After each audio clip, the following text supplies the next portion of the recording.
सांगा ना त्यांना. नमस्कार. सर्वात अगोदर सुरुवात करण्याअगोदर अनुदानाच्या लढ्यासाठी आता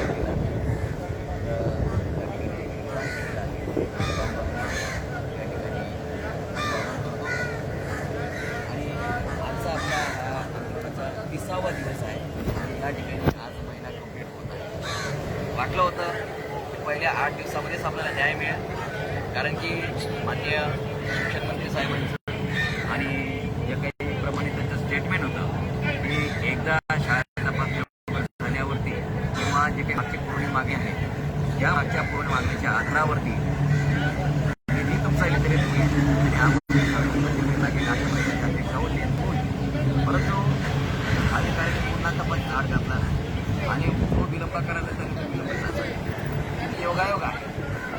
आज आमच्या आंदोलनाचा 30वा दिवस महिना कंप्लीट होत आहे आणि आज महाराष्ट्राचा गौरवशाली असा दिवस मराठी राजभाषा दिवस आहे. आम्ही या ठिकाणी ग्रामीण भागामध्ये आदिवासी खेड्यापाड्यांमध्ये विद्यार्थ्यांना घडवत आहोत. सगळे मराठीच लोक आहोत. शाळा मराठी आहे. मराठी विद्यार्थी त्या ठिकाणी आम्ही त्या ठिकाणी करत आहेत. म्हणजे आम्ही मराठीला पुनरुज्जीवित करत आहोत. मराठी वाढवित आहोत. अशा शाळांचा एका शिक्षक आहे आज त्यांचाच गौरव कुठेतरी हरवलेला आहे, कारण तो कुठेतरी फक्त या शासनाने केलेला आहे. शासन एकीकडे मराठी गौरव भाषेचे मोठ्या उत्साहाने साजरे करतं आणि एका बाजूला मराठीला जे काही चालना देतात, जे वाढवता आहेत, जे प्रचार प्रसार करतात त्या शिक्षकांना त्याच्या पोटावरती कुऱ्हाड मारण्याचा काम शासन करीत आहे.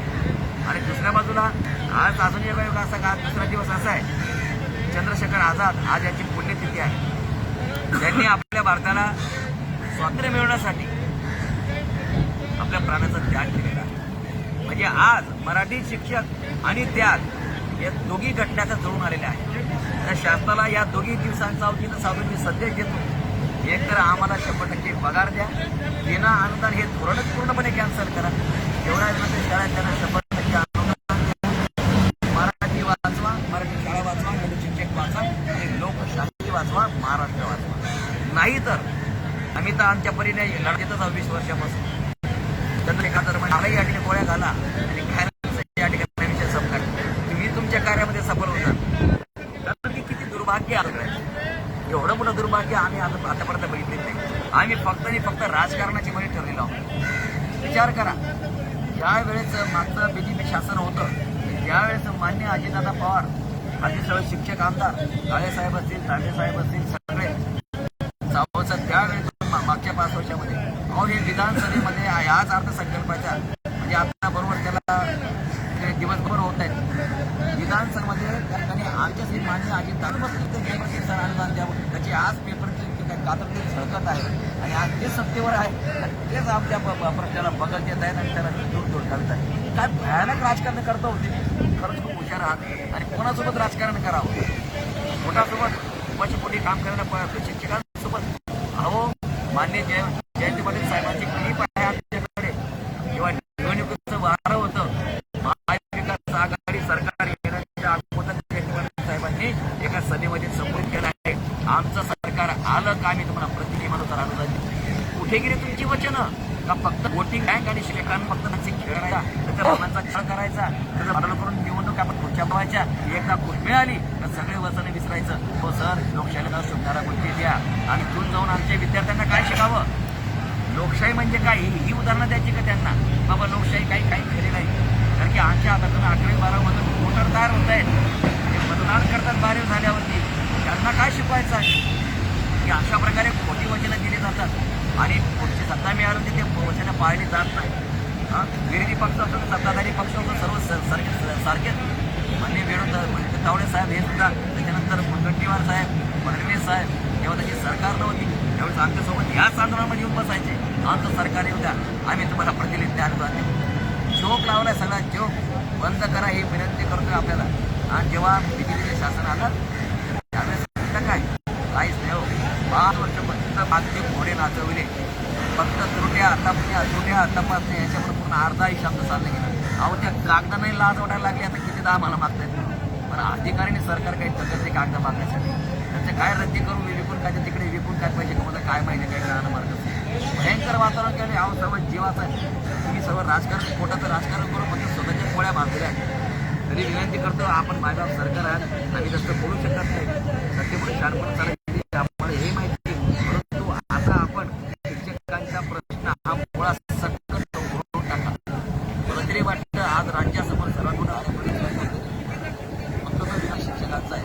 म्हणजे 40-60च्या घरातील सगळे शिक्षक आहेत.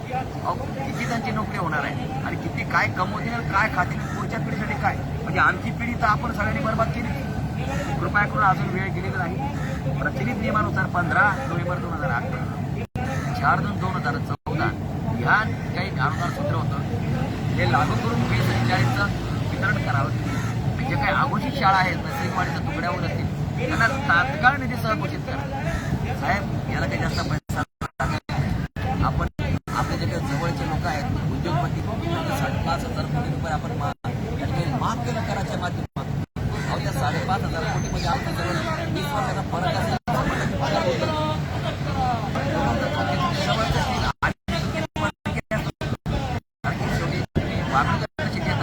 कोणतेही पक्ष असतो आम्ही सगळं काहीच नाही तुम्हाला काहीच पटेल सरकार आपल्या शाळेत आपल्या शिक्षक आपले विद्यार्थी आहेत आणि सगळे राज्य आहे. आम्ही पण तुमचे जाऊन न्याय द्या आणि विधान आधार धोरण पूर्णपणे नष्ट मुळात सकट येणार नाही. सगळ्यांना दिल्या शिक्षक बसवा कारभार आहे. शिक्षक बसवा शिक्षक जर मेला किंवा शिक्षक जर कोणी या ठिकाणी उभारले जर बरंच आहे किंवा त्याचा चांगलं जीवन चालेल तसं स्वतःच्या हक्कासाठी शिक्षकांना हात पडवावं लागेल. ही पूर्वगामी महाराष्ट्राला न नाही ते एक काळीमा पाहतो. आपली वेळ गेलेली नाही आहे. आंदोलन आमचं चालू आहे. 20वा दिवस आहे. तर आम्ही न्याय मिळत नाही तोपर्यंत फारच नाही. कारण की घरी झालेलं कोणतं तोड घेऊ किती आंदोलन करायची. अहो 300-300च्या वर आंदोलन झालेली आहे. 20 वर्षामध्ये आम्ही अबावधी रुपये शासनाचा वाचवलाय. काम 5,500-10,000 आधी निवेदन आले गेलेले. आपण काय करता पाहिजे शासन तुम्ही तरी आम्हाला सांगा तुम्ही असं करा आम्ही तुम्हाला अनुदान देतो. सांगा तुम्ही आम्हाला सांगा की काय करायला पाहिजे आम्हाला. सगळे प्रकारचे आंदोलन या शब्दाला आता लाज वाटायला लागली. कितीपर्यंत तुम्ही चालणार आहात. मायबाप शासनांनो मान्य ठाकरे साहेब मान्य पवार साहेब मोठे पवार साहेब आपल्या सगळ्यांना या ठिकाणी विनंती करत आहे. मान्य वर्षाताईंनी मी विनंती करतो या ठिकाणी हा प्रश्न इतक्या लवकर याच अधिवेशनाच्या पहिल्या दिवशी 100% अनुदान देऊन नाही 100% जमत असेल प्रचलित तो जुना नियम आहे 15/11/4/2014चा तो लागू करून अनुदान सूत्र या ठिकाणी आपण वितरित करावं. शाळा घोषित करावं. अहो एक बिना अनुदान शिक्षक हा आझाद मैदानाचं तोंड बघणार नाही आणि हा प्रश्न कायमचा निकाली लागेल आणि हे शासन आमच्या सगळ्या शिक्षकांच्या त्यामध्ये स्थान आणि आम्ही नेहमी तीच इच्छा करू याच शासनाने यावं आणि सगळ्यांना न्याय द्यावं. परंतु आज ते कुठेतरी डळमळीत होतं नाही. 60,000 शिक्षक आहेत. 60,000 शिक्षक त्याचे विद्यार्थी त्याचे फॅमिलीवाले इकडनं तिकडनं तरी आज खूप लाखोंच्या घरामध्ये संख्या जाते. आज यांच्यापर्यंत सध्या चुकीचं जात आहे महाविकास आघाडीच्या बाबतीत आणि तो खराच आहे. कारण की चित्राचं संकेत आहे की अशा प्रकारे की महाविकास आघाडी काही कोणाला नाही देऊ शकत नाही. 3 पक्षाचं सरकार आहे म्हणजे खूप ती बाजू महाराष्ट्राची या सत्तेमध्ये आहे आणि तिघी पक्ष एकतर येऊन न्याय देऊ शकत नसतील तर मग खूप भयानक वातावरण आहे. मग नेमकं आपण जायचं कोणाकडे हा खूप मोठा प्रश्न आहे. तरी परत या ठिकाणी आज दुसरा मुद्दा आमचे जे काही बांधव आहेत शिक्षक आज करा किंवा मरा ही परिस्थिती आलेली आहे. करा किंवा मरा एकदा करा किंवा मरा अशा प्रकारे. म्हणून आज सगळ्यांनी शाळा बंद करा कुलूप लावा आणि सोमवार मंगळ बुधवारपासून परत निर्णय मिळेल तोपर्यंत आजापासून आपण आहोत. तर प्रश्न आहे तर तो त्याच्या सुटणार नाही. लोक किती आहेत न्याय मागणारे लोक किती आहेत हे नेहमी बघितलं जात असतं. न्याय मागणारा जर त्या ठिकाणी घरी बसून आनंद घेत असेल सरकारलाही काही पडलेली बांधवांना हे लक्षात ही लोकशाही आहे. लोकशाही मार्गाने आपण आंदोलन करत आहोत शांततेने करत आहोत संयमाने करत आहोत. कोणत्या प्रकारचं उग्रपण आपण केलेलं नाही. पण शासनाने हे शांतपणे आंदोलन करण्याचं आम्हाला त्यांनी ह्या मार्गाला त्यांनी काहीतरी वेगळं असं समजली की याच्यात दम नाही. पण बांधून आम्ही शिक्षक आहोत. कोणत्याही गोष्टी नाही सहनशीलतेचा अंत असतो. तो सहनशीलतेचा अंत आपण बघू नका नाहीतर मग आपण होणाऱ्या परिणामाला जबाबदार असाल शासनाला विनंती करतो आहे. बांधवांनी मोठ्या संख्येने समोर या ठिकाणी गाठायचं आहे बालक मैदान आणि आपल्या मागण्यांसाठी या ठिकाणी ठाण म्हणून बसायचं आहे. दुसरा मुद्दा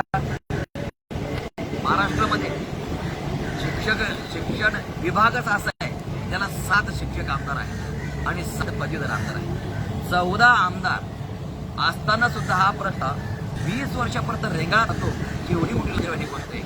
मग विचार करा ही पद नेमकी निर्माण का केली. कधी कधी असं वाटतं ही पद पूर्णपणे संपवावी आणि एकच कोणतरी आमदार देण्यात यावा, निदान प्रश्न तरी सुटेल. आणि हो, आमचा पूर्णपणे या ठिकाणी आरोप आहे जेव्हाही शिक्षक निवडणूक येते आमदारांची, पदवीधर आमदारांची निवडणूक येते तर प्रत्येकाला वाटतं हा प्रश्न संपवून मुळासकट संपवून काही अपवाद असते त्याच्यामध्ये माझ्या निवडणुकीला एखादा मुद्दा राहायला पाहिजे म्हणून जाणीवमधून प्रयत्न केले जातात. हा पूर्ण मुद्दा सोडू नका.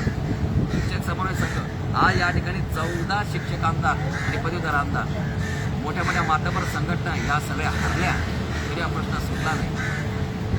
पण आज सर्वसामान्य शिक्षक एकत्र आलेल्या शिक्षक समन्वय संघ या मार्फत मला तरी या ठिकाणी वैयक्तिक अशी जाणीव वाटते, असं वाटतं की शिक्षक समन्वय संघाला यश मिळू नये यासाठी पूर्णपणे प्रयत्न केला जात आहे. जर याला जर शिक्षक समन्वय संघाला यश जर मिळालं तर खूप काही घटकांचा खूप अपमान होईल. डॉमिनेशन त्याचं स्वतःचं होऊन जाईल. त्यांना असं वाटतं की आपल्याला काहीच मिळालं नाही म्हणून काही वेगळा प्रयत्न असतो. विविध प्रकारचं राजकारण केलं जातं. या पक्षाला न्याय नको जायला पाहिजे, या पक्षाला वजन जायला पाहिजे, आपलं काहीच नाही अशा प्रकारे आहे. शिक्षकांमध्ये कुजबूज आहे. शिक्षक हा बुद्धिद्वीप आहे, तो काही बिंडोक माणूस नाही आहे. तो सगळं तो विद्यार्थी घडवतो, तो तुमचा राजकारणाचा अभ्यास करू शकतो. या ठिकाणी शिवसेनेचे सगळे मंत्री या ठिकाणी माननीय निरंतर गोरे सुद्धा मुख्यमंत्री साहेबांच्या मार्फत निरोप घेऊन आले. 5 दिवसात थोडेसे हे फडणवीस साहेबांचं पासून शिक्षकांपर्यंत सगळे काही येऊन गेले. परंतु लोकांची ही अर्थ मी आपल्याकडे सांगतो साहेब, राष्ट्रवादीचा एकही तर या ठिकाणी फिरकला नाही. त्यांना त्यांनी भेटी दिल्या मग साहजिकच त्यांच्या मनामध्ये शंका निर्माण होते की राष्ट्रवादी पक्षालाच अनुदान द्यायचं नाही का, अशा प्रकारचे शंका निर्माण होतच आहे. तर हे जर चुकीचं असेल तर आपण न्यायपट्टी तात्काळ द्यावा. आम्ही 3 पक्षाने पक्षाच्या ठिकाणी होतो, कारण की शिक्षक हा कोणत्याच राजकारणाशी संबंधित नसतो. तो फक्त एक सर्वसामान्य शिक्षक असतो आणि आम्ही फक्त सर्वसामान्य शिक्षक, आम्हाला काही कोणत्या पक्षाने काही घेतलं नाही. जो पक्ष आम्हाला या ठिकाणी आमचा न्याय मिळतो तो आमचा ईश्वर आहे, तो आमचा परमेश्वर आहे. शेवटी कोणाला भाकर देणारा तर मोठा असतो, दुसरा कोणी नसतो. म्हणून या ठिकाणी मी दुसरा एक म्हणत जे काय आमचे पदवीधर शिक्षक आमदार त्यांना मी विनंती करतो की आता 1 महिना झाला आपणही प्रयत्न करत आहात, आम्हाला माहिती आहे प्रयत्न करतात, परंतु त्याला न्याय मिळत नाही. संघटना ज्या ठिकाणी तर प्रयत्न करत नाही, न्याय मिळत नाही. तर आता शेवटची एक विनंती करतोय, आता 2च मुद्दे आपल्याला न्याय देऊ शकतात. लक्षात ठेवा मी काय म्हणतोय. मी आझाद जिल्ह्यातून बोलतो आहे, मला कळतं काय मी तुमच्यासारखा शिक्षक आहे. मुलाचे सर आहे, सर आहे, मॅडम आहे, गोष्टी मॅडम आहेत, बोले मॅडम आहेत, या ठिकाणी आपल्या महिला या ठिकाणी आलेल्या आहेत. शेवटचं या गोष्टी जर आपण सगळ्यांनी नोट डाऊन करून घ्या, जोपर्यंत 60 ते 60,000 शिक्षक मैदानात येत नाही हा एक मुद्दा. आणि दुसरा, शिक्षक आणि पदवीधर आमदार साहेबांनी आझाद मैदानामध्ये आमच्या सोबत पोषणाला बसावं. या 2 मुद्द्यांमुळेच आपला प्रश्न मानला जाऊ शकतो. नाहीतर धोक्याची घंटा वाट बघत आहे. प्रशासनाने पूर्ण तयारी केलेली आहे. तुम्हाला सांगतो, पहिलीची मंजूर असलेली पुरवणी तिच्या हिशोबाने निधी वितरित करायला पाहिजे होतो, त्यांनी केला नाही आणि पुन्हा त्याची पुनरावृत्ती या ठिकाणी होण्याची दाट शक्यता आहे. फक्त पूर्ण मागणी मंजूर होऊ शकते, टोकन अमाऊंट पडू शकते, पण निधी वितरणाची जी अडचणी पुन्हा येणे माझ्या मागल्या अशा प्रकारे नाट्य सुरू होणार आहे. म्हणून हे होऊ नये म्हणून यासाठी या 2 गोष्टी खूप महत्त्वाच्या आहेत. खूप मोठ्यात आयुष्य जगून घेतलं, खूप सेवा करून घेतली शाळांची. आता स्वतःच्या कुटुंबाकडे बघा, घरचा शाळा सोडा आणि या इथे लॉकडाऊनमुळे खूप काही शाळा बंद आहे. नाटकं करू नका बांधवांनो, कोणाची गद्दारी करा, स्वतःच्या कुटुंबाची स्वतःच्या पोटी आज व्हायला पाहिजे. जर पगार सुरू होईल आज उद्या या अशी जर नोकरी करत असाल तुमचं कर्तव्य इथे येणं. माझ्यासाठी येऊ नका, सरासाठी येऊ नका, कुलकर्णी सरासाठी किती आणि कोणासाठी येऊ नका, स्वतःसाठी यायचं या ठिकाणी. आणि संघटनाचे श्रेयवाद गेलं चुलीत, हे काय आपल्याला या ठिकाणी भाकरी देणार नाहीयेत, ते घराला बसणार नाहीयेत. स्वतःला सेवा लागेल आणि घरी बसून माझ्या मनाला सत्ता करा, इथे या. मीच माझा जीवनाचा शिल्पकार हे वाक्य बोला, तूच तुझा जीवनाचा शिल्पकार आहे हे वाक्य या ठिकाणी चालणार नाही. मीच माझा जीवनाचा शिल्पकार आहे. आज चंद्रशेखर आझाद यांची पुण्यतिथी, आज त्याचं बलिदान आहे. मराठी राजभाषा दिली, 2 दिवसाचा समन्वय या ठिकाणी एक तर मराठीत जगवणाऱ्या शिक्षकाला जगवा, माहिती आम्ही या ठिकाणी लढतो तर आम्हाला गोळ्या घालून मारून टाका, बस एवढं छोटाच मार्ग आहे या ठिकाणी. माझा सोमवारी मोठा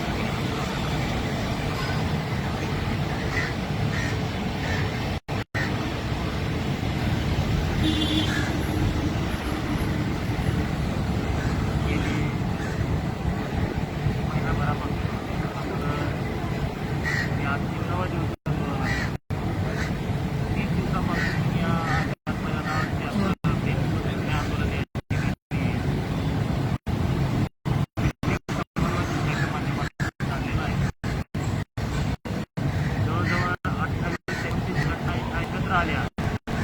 कारण सुरुवातीच्या काळामध्ये विविध संघटनांच्या माध्यमातून विविध अशा प्रकारचे शिक्षणाचे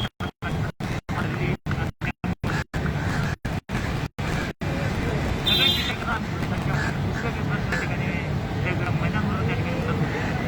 परंतु यामध्ये आपण विखुरल्या गेल्यामुळे आपले तुकडे पडल्यामुळे एकंदरीत वेळोवेळी या प्रत्येक शासनानं या संधीचा फायदा घेऊन थोडा या तत्वाचा अवलंब करून आमची या ठिकाणी गेली 15 ते 20 वर्षापासून लोकमत आमचं शोषण केलेलं आहे. आमच्यावर अन्याय अत्याचार या ठिकाणी चालू ठेवलेला आहे. आणि म्हणून कुठंतरी योग्य एखाद्या कामासाठी योग्य वेळ यावी लागेल, वेळ आता आली.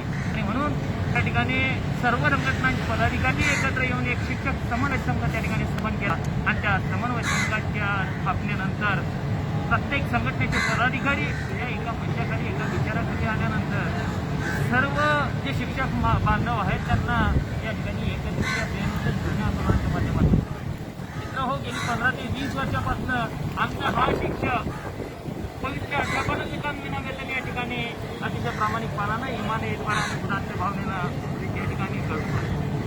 परंतु असं म्हटलं जातं की सर्व सोंगांचा पैशाचा सोंग आणता येत नाही. जीवनामध्ये जीवन जगण्यासाठी पैसा आवश्यक असतो. म्हणून तरी त्याला कामाचा मोबदला आपल्याला मिळाला पाहिजे. म्हणून आपण या ठिकाणी अशा प्रकारचे शिक्षक म्हणून करतो आहोत. 1-2 ठीक आहे, 4-5 ठीक आहे, तब्बल 15 ते 20 वर्ष आज ती पिढी बर्बाद होण्याची वेळ या ठिकाणी गेलेली आहे. परंतु या ठिकाणी 15 ते 20 वर्षापासून आमची केलेल्या काळाचा मोबदला मिळत नाही. म्हणून असं वाटतं की इंग्रजांनी 150 वर्ष राज्य केली. 150 वर्ष राज्य केल्यानंतर त्यांनी आमचं शोषण केलं, आमच्यावर अन्याय अत्याचार केले. आणि पुढे 15 ऑगस्ट 1947 आम्हाला स्वातंत्र्य मिळालं विविध आंदोलनं केल्यानंतर. आणि तसंच आम्ही या संघटनांच्या माध्यमातून 169 आंदोलनं या आझाद मैदानावर केलेली आहेत. वेळोवेळी उपोषणं केलेली आहेत. इंग्रजांनी तरी आम्ही त्या ठिकाणी महात्मा गांधी ज्या वेळेला आंदोलनं उपोषणं केली त्याची दखल त्यांनी घेतली. आणि म्हणूनच त्यांना 15 ऑगस्ट 1947 देश म्हणजे देशावरचं जे आधिपत्य ते सोडावं लागलं आणि आपल्या मायदेशी परतावं लागलं. परंतु या ठिकाणी आम्ही 15 ते 20 वर्षापासून आमच्या न्याय मागण्या, आमचा न्याय हक्क या ठिकाणी मागत असताना सुद्धा या ठिकाणी आम्हाला आम्ही काय करतो तर आम्ही आमच्या हक्काचा अधिकाराचा किंवा आमच्या 100% पगाराची गोष्ट आम्ही शासनाची करतो. सुद्धा शासन याकडे लक्ष द्यायला तयार आहे. आणि अशा प्रकारचं हे अध्यापन करत असताना 15 ते 20 वर्षापासून अनेक अशा प्रकारच्या समस्या आमच्या समोर आवाजून उभ्या आहेत. आमचे संसार त्यांची दहीला लागल्या, आमची मुलं बाळं रस्त्यावर आलेली, आणि पूर्ण जीवन आमचं उद्ध्वस्त झालेलं आहे. आणि म्हणून करायचं तरी काय? अशा प्रकारच्या नैराश्याच्या भावनेतून त्या नैराश्य आम्ही कणखर मनानं कठोर मनानं त्या ठिकाणी झटकतो. आम्ही काही कमजोर मनाचे असलेले बांधव जवळजवळ 40 बांधवांनी या ठिकाणी आत्महत्या नैराश्य होतो. आणि म्हणून एकात्मता केल्यामुळे अशा प्रकारच्या 40 बांधवांनी या ठिकाणी आत्महत्या केल्यामुळे आम्हाला कधी कधी असा विचार आहे की हे शासन अजून कितीतरी लोकांच्या मृत्यूची वाट पाहत आहे का? अशा प्रकारचे मनामध्ये निर्माण होतो. हडामासाच्या मोग या ठिकाणी मिळावा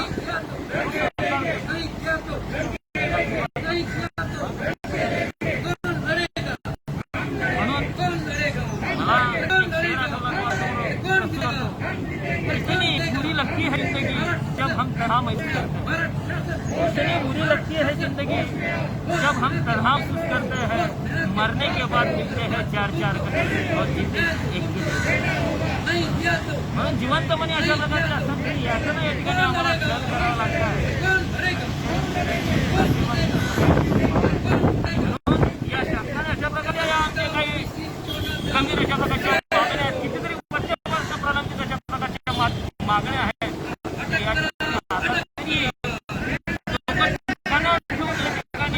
न्याय द्यावा या अपेक्षेने म्हणून मागच्या बुधवारी अगदी आम्हाला न्याय मिळेल, आम्हाला आमचा हक्क प्राप्त अधिकार मिळेल, आमच्या केलेल्या कामाचा बदला मिळेल.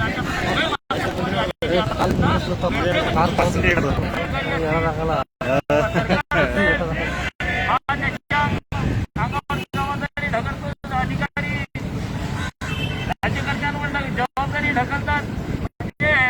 सगळा जो काही माणसाचा खेळ झालेला आहे त्याच्यात आमचं स्मरण या ठिकाणी होतं आहे.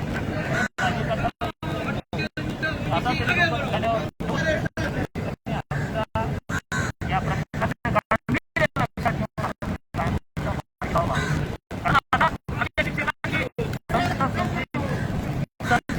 झालेला आहे आणि आता कदापि आम्ही माफ करणार नाही. पुढे जर अशा प्रकारचा हा प्रश्न मिटत नाही आता पुढे जे काही होईल याला जबाबदार आणि म्हणून येणाऱ्या अधिवेशनाच्या आत हे दोघं जे काही पक्ष आहेत दोघं तिघं पक्षांचं जे काही तिघाडी सरकार आहे या ठिकाणी तिथं आमच्या प्रश्न लावेल अशा प्रकारचे आणि हा प्रश्न काय लावावा मी विनंती करतो. परत आमचे जे काही बांधव घरी बसलेले आहेत त्यांना सुद्धा विनंती करतो. अहो या शिक्षक समन्वय संघाच्या माध्यमातून गेले महिन्याभरात माता बघितली की त्यांना दररोज म्हणावं लागतो 500 किलोमीटर या ठिकाणी आलेले आहेत अजूनही घरी गेले नाही. त्यांच्यावर फार मोठे जाऊन पुढे भाळ आहे किंवा घटना संस्कार आहे या सर्व गोष्टींना तिलांजली देऊन महिन्याभरात या ठिकाणी निर्धारांना उभ्या ठाकल्या आपण माणसं असून आज घरी आहोत. आपल्याला आपल्या हिताची जाणीव नाही. आपल्याला लोकांना आव्हान करावं लागतं मैदानावर या ती मैदानावरची लढाई लढा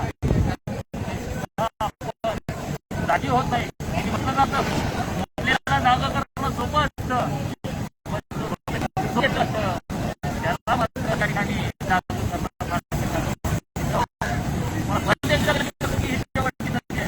आता जर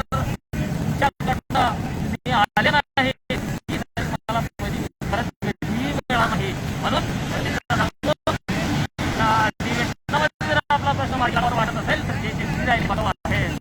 सर्वांना माझी हात जोडून नतमस्तक होऊन विनम्रतेनं आपल्या सर्वांना मी आवाहन करतो की मोठ्या संख्येनं सोमवार मंगळवार बसता या आझाद मैदानावर आपली उपस्थिती द्या.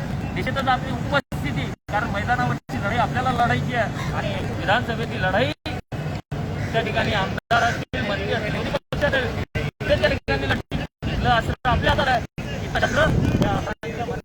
पक्षाच्या हातात आहे आपल्या सगळ्यांना साष्टांगावर करतो आणि आपण शेवटची विनंती आपल्याला शेवटची 8 दिवस या ठिकाणी आणि तुमचा निर्णय घेऊन आम्ही दुकानं समाधानं आणि आनंदाने घरी जा ही विनंती करतो आणि मी थांबतो. जय हिंद जय महाराष्ट्र.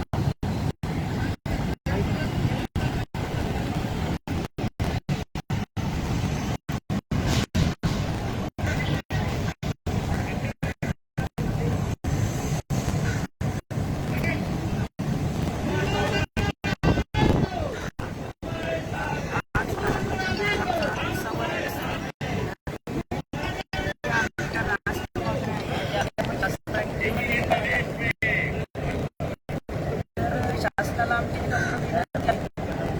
गेल्या काळामध्ये आम्ही एवढ्या दिवसापासून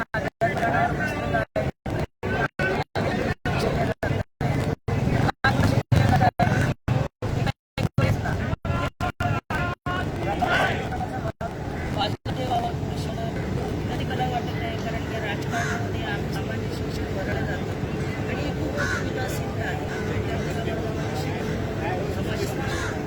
राज्य शासन या सगळ्या गोष्टी असतात. आम्हालाही त्यातलं राजकारण माहिती आहे तसं तुम्हाला आम्ही माहिती करू कारण गेल्या 30 दिवसापासून जर तुमच्यापर्यंत आमचा आवाज जात नसेल सर्व यांना जबाबदार कोण आहे आणि का म्हणून मला शासनालाही सांगायचं आहे की येत्या सोमवार मंगळवार 1-2 तारखेला आमचा जो प्रलंबित प्रश्न आहे तो मार्गी लावावा आणि मार्गी लावावा यासाठी की आम्ही विद्यार्थ्याला घडवता आम्हाला आझाद करण्याची गरजही पडायला पाहिजे नव्हती. एवढ्या सोप्या मागण्या होत्या आमच्या मागण्या आतापर्यंत पोहोचू शकत नाही म्हणजे आमचंही हृदय बसतं.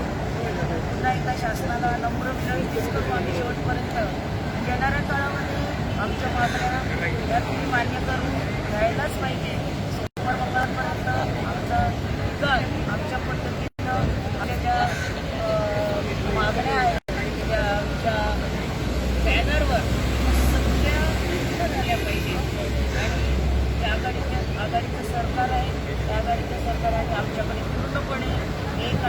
तारखेला पूर्णपणे अधिवेशन सुरू आहे. त्या अधिवेशनामध्ये आम्हाला पूर्ण प्रश्न आमचा झालाच पाहिजे. त्या पद्धतीनं आमची तुम्हाला कळकळीची विनंती आहे. शिक्षणाची विनंती समजा आता नाही तर मग समोरचा काळ अवघड जाणार आहे. काय म्हणतात त्याच्याकडे दुर्लक्ष करता येणार आहे. म्हणून दुसरा मुद्दा सांगायचा आहे की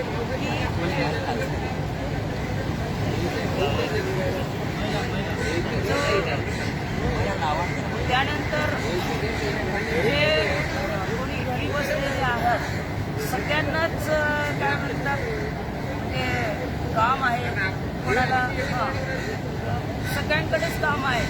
परंतु विशेषतः मला सांगायचं आहे की प्रत्येकाची बंधू आणि भगिनींनी 1 तारखेला न विसरता आझाद मैदान काढायचं आहे. तर खरोखरच तुम्हाला तुमचा हक्क मिळवून घ्यायचा असेल आणि त्यासाठी आपण परिपूर्ण पात्र देखील. परंतु जर आझाद मैदानावर सत्ता नसेल तर आपण काहीही करू शकणार नाही.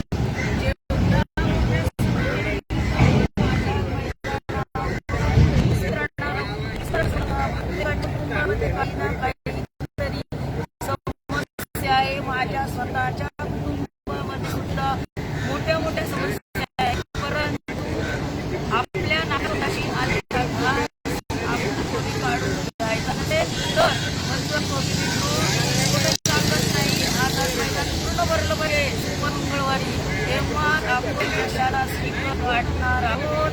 अन्यथा आपण जी मेहनत केलेली आहे ती मेहनत आपली वाया जायला नको. यासाठी सगळ्या बंधू आणि भगिनींची खूप मोठ्या प्रमाणामध्ये इथे गरज आहे. म्हणून कुठेही कारण न सांगता मला ती कळकळीची विनंती आहे की 1 आणि 2 तारखेला सुंदरीच आझाद मैदान काढा. या आझाद मैदानावरूनच आपल्याला विजय प्राप्त करून जायचा आहे. आणि प्रत्येकाच्या मनामध्ये असलेल्या की जुन्या वर्षापासून आपण जर जिम्मेदारी असेल परंतु आझाद मैदान हे आपल्याला काय देणार आहेत, यश देणार आहेत आणि विजय देणार आहे. म्हणून तुमची संख्या जर असेल तर आपण विजयाच्या अगदी जवळ असणार आहोत. पुनश्च एकदा मी आझाद मैदानावरून सगळेजण बसलेल्या बंधू आणि भगिनींना आग्रहाची विनंती करते की तुम्ही आझाद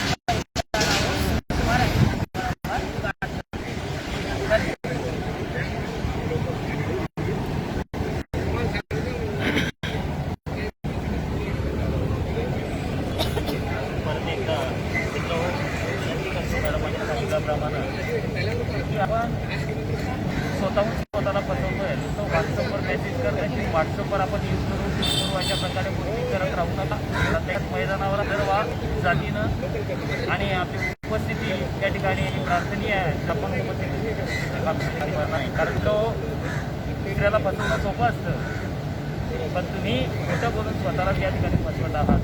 म्हणून एक लक्षात ठेवा. सोमवारपासून मोठ्या संख्येनं आपली आझाद मैदानावरची माझी विनंती करतो.